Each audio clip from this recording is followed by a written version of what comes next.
세상에서 가장 쉬운 경제 해설, 보이는 경제 탑3의 유여울입니다.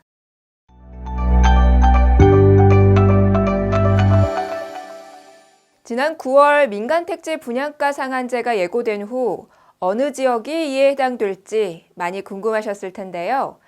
지난 6일 국토교통부는 적용 대상 지역인 서울 27개 동을 발표했습니다. 강남 4구와 한강변 지역은 주변 시세보다 최소 30% 이상 저렴한 일명 로또 아파트가 쏟아질 가능성이 크다는 전망도 나오는데요. 자세히 살펴보시죠. 이번에 지정된 곳은 강남구 8개 동, 서초구 4개 동, 송파구 8개 동, 강동구 2개 동, 용산구 2개 동과 영등포구, 마포구, 성동구 각 1개 동으로 총 27개 지역인데요. 해당 지역에서 올 9월 기준으로 분양을 앞두고 있는 재건축, 재개발 단지는 총 29개 사업장인 것으로 조사됐습니다. 분양가 상한제 적용은 일반 아파트의 경우 지난 8일부터 시작했고, 재건축, 재개발 정비사업단지의 경우에는 내년 4월 29일 이후 입주자 모집을 하는 곳부터 포함될 예정입니다. 이와 함께 전매 제한도 5년에서 10년으로 늘어나고 거주 의무 기한도 2년에서 3년으로 대폭 강화됩니다.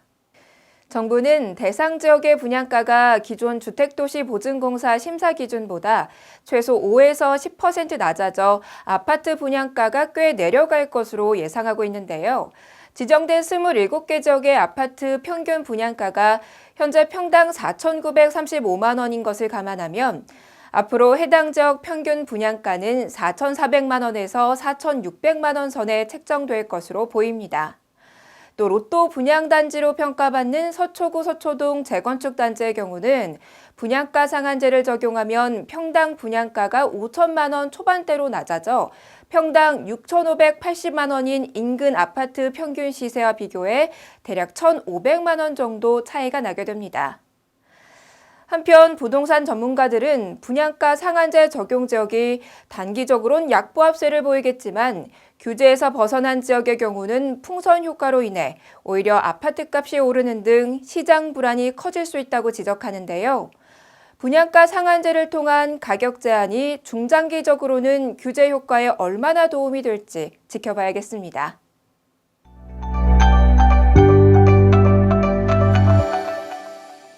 경기가 좀처럼 나아질 기미를 보이지 않는데요. KDI, 즉 한국개발연구원이 최근 우리나라 경제에 대해 경기 부진이라는 진단을 내렸습니다. 이런 부정적인 진단이 지난 4월 이후 8개월째 이어지고 있는데요. 조사 내용을 자세히 살펴보시죠. 우선 우리나라는 수출 의존도가 높기 때문에 수출이 경제 성장에 미치는 영향이 클 수밖에 없는데요. 이번에 나온 KDI 경제동향 11월호에 따르면 지난 10월 반도체와 석유 제품의 부진으로 수출이 1년 전보다 14.7% 감소한 것으로 나타났습니다. 이러한 감소세는 지난해 12월부터 11개월째로 품목별로 살펴보면 반도체가 마이너스 32.1%, 석유 제품이 마이너스 26.2%, 석유화학이 마이너스 22.6%, 자동차가 마이너스 2.3% 등을 기록한 것으로 나타났고요. 지역별로도 중국이 마이너스 16.9%, 미국이 마이너스 8.4% 등 대부분 지역에서 마이너스를 보였습니다. 수출 부진은 제조업 등 생산 분야의 저하로도 이어졌는데요. 9월 전체 산업 생산은 1년 전보다 0.5% 증가하는 데 그쳤고요. 설비 투자의 경우는 기계류와 운송 장비의 감소폭이 줄어들면서 전월보다 높은 마이너스 1.6%를 기록했지만 여전히 마이너스를 기록했고 건설 투자 역시 건축 부문을 중심으로 부진하면서 감소세를 지속했습니다. 그나마 소비 부문은 나아진 모습이었는데요. 9월 소매 판매액의 경우 신차 출시 영향으로 자동차 등 내구재 소비가 늘어나면서 3.3% 증가세를 보였고요. 지난달 96.9를 기록한 소비자 심리지수도 98.6으로 소폭 상승했습니다. 앞으로 우리 경제가 모든 부진을 벗어나 하루빨리 본궤도에 오르면 좋겠습니다.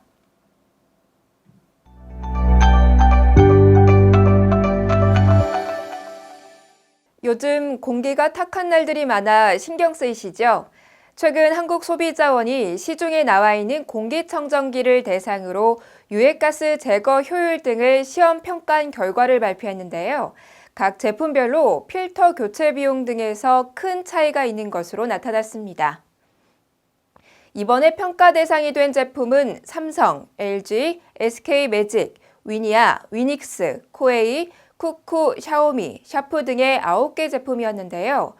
우선 필터 교체 비용에서 위니아가 1년 기준 3만 5천 원으로 가장 저렴한 반면 샤오미가 11만 원으로 가장 비쌌습니다. 또 하루 7.2시간 사용을 기준으로 한 연간 전기 요금은 쿠쿠가 9천 원으로 가장 적었고요. 삼성이 17,000원으로 가장 높았습니다. 다음 유해가스 제거 효율 측면에서는 삼성과 샤오미, 코웨이, LG 제품이 상대적으로 우수한 것으로 나타났고요. 마지막으로 미세먼지 제거 성능과 안전성, 표시 사항 등에선 모든 제품이 기준을 충족했습니다. 공기청정기 구매 계획이 있으신 분들은 구매에 앞서 한국소비자원의 제품 비교표를 꼼꼼하게 살펴보시고 참고하시면 좋겠네요.